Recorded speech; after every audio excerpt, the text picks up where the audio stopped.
William Ruto kwetu.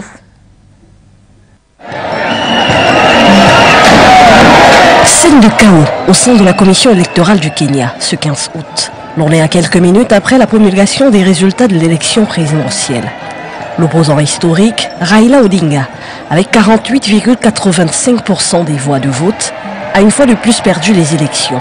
C'est le désormais ancien vice-président qui est élu président du Kenya avec 50,49% des voix et succède à Uhuru Kenyatta. À Eldoret, bastion de William Ruto, une foule de plusieurs milliers de personnes a manifesté sa joie.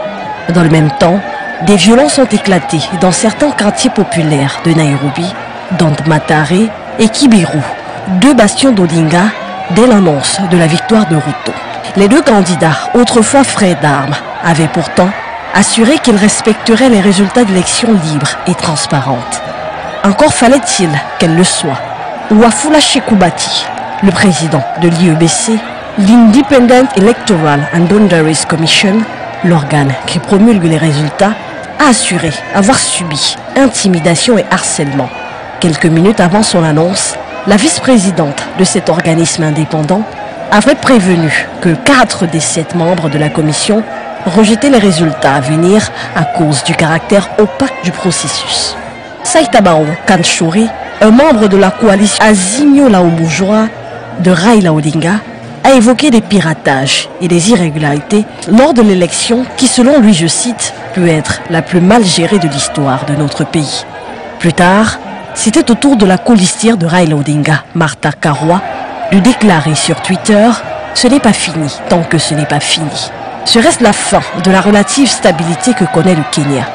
Le pays habitué des troubles pré- et post-électoraux est sur le qui-vive.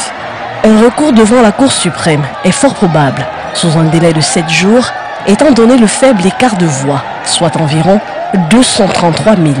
Ce scrutin, qui comprenait également les élections législatives et locales, a été marqué par une participation en baisse, environ 65% contre 78% en 2017.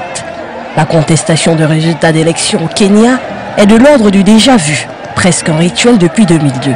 Celle de 2017 avait même été annulée par la Cour suprême, une première en Afrique. Le calme que l'on connaît aujourd'hui au Kenya serait-il le calme avant la